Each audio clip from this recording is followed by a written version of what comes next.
Capsicum আসলে কি? মরিচ নাম হলো, এটি আসলে একটি সবজি। দেশীয় সবজি না হলেও এর চাষ ধীরে ধীরে বাড়ছে এই দেশে। মাছ, মাংস, সবজি, সালাদ সব কিছুতে এর ব্যবহার রয়েছে। আজকে আমি হাজির হয়ে গেলাম দুর্দান্ত একটা বিকেলের নাস্তার রেসিপি নিয়ে। ক্যাপসিকাম তো আপনারা অনেকেই খেয়েছেন কম বেশি। এভাবে একবার ট্রাই করে দেখুন, দুর্দান্ত খেতে লাগে। ভিউয়ার্স, এটা আমার কোনো অর্ডারের রেসিপি না। বাসার জন্য এই রেসিপিটা আমি তৈরি করেছিলাম। ওই রেসিপিটাই আমি আপনাদের সাথে শেয়ার করলাম। ভিউয়ার্স, আপনারা স্ক্রিনে লক্ষ্য করলে বুঝতে পারবেন আমি ২টা ক্যাপসিকাম নিয়ে নিয়েছি ২ কালারের। ২ কালারের নিতে হবে এমন কোনো কথা না, আপনারা চাইলে গ্রিন কালারও নিতে পারেন।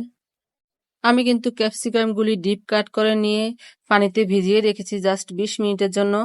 এখানে আমি একটা মিক্সিং বোলে একটা ডিম ফেটিয়ে নিয়েছি, স্বাদমতো লবণ দিয়েছি। সাথে আমি ২ টেবিল চামচ পরিমাণ পানি অ্যাড করেছি। পানিটা ভালোভাবে ফেটিয়ে ২ চামচ আমি চিলি ফ্লেক্স অ্যাড করে দিলাম। আবারও ভালোভাবে ফেটাবো। এখন অ্যাড করে দিলাম ২ টেবিল চামচ বেসন, ২ টেবিল চামচ কর্নফ্লাওয়ার, কিছুটা পিউরি টমেটো সস। তারপরে অ্যাড করে দিলাম ১/২ চামচ গোলমরিচের গুঁড়া, ১ চামচ জিরের গুঁড়া। এখন আমি হ্যান্ড উইক্স দিয়ে ভালোভাবে একটু মিশিয়ে নিব। ১ চামচ রাইস ফ্লাওয়ার অ্যাড করে দিলাম আমি। আবারও ভালোভাবে ফেটিয়ে আমি আমার পরিমাণ মতো কিছুটা ছোট চিংড়ি অ্যাড করে দিলাম। তারপরে অ্যাড করে দিলাম ১ টেবিল চামচ সয়াবিন তেল। এখন ভালোভাবে ফেটিয়ে নিব আমি। ফেটিয়ে নেওয়ার পর আমি ০.৫ ঘন্টা রেস্টে রেখে দিব। আমি একটা চুলার ফ্রাই প্যানে তেল বসিয়ে দিলাম গরম হওয়ার জন্য। আমি ক্যাপসিকামগুলি পানিতে ২০ মিনিট ভিজিয়ে রাখার পর আমি চালনিতে ছেঁকে রেখেছিলাম।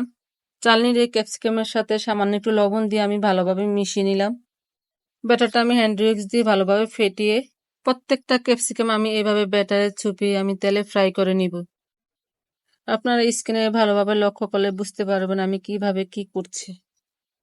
ভিউয়ার্স, আমার বাসায় ২ কালারের ২টা ক্যাপসিকাম আমি এনেছিলাম। শখ করেই বলতে পারেন, মানে কালারটা দেখে আমার ভালো লেগেছিল তাই ২ কালারের ২টা ক্যাপসিকাম এনেছি। আপনাদের ২ কালার দিয়ে করতে হবে এমন কোনো কথা না, আপনারা যেমন পান ওইরকম দিয়ে করতে পারেন। তবে আমি বলবো আপনারা একবার হলেও ট্রাই করে দেখুন, আপনাদের অনেক ভালো লাগবে। ভিউয়ার্স, আপনারা চাইলে চিংড়ি মাছটা স্কিপ করতে পারেন। আমার ক্যাপসিকামের পকোড়াগুলি ব্রাউন কালার হয়ে এসেছে, আমি এখন নামিয়ে নিলাম।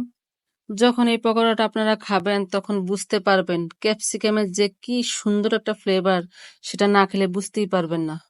আমার রেসিপি অলমোস্ট ডান। আপনারা সবাই ভালো থাকবেন, সুস্থ থাকবেন, সবাই সবার প্রতি দোয়া করবেন। আল্লাহ হাফেজ।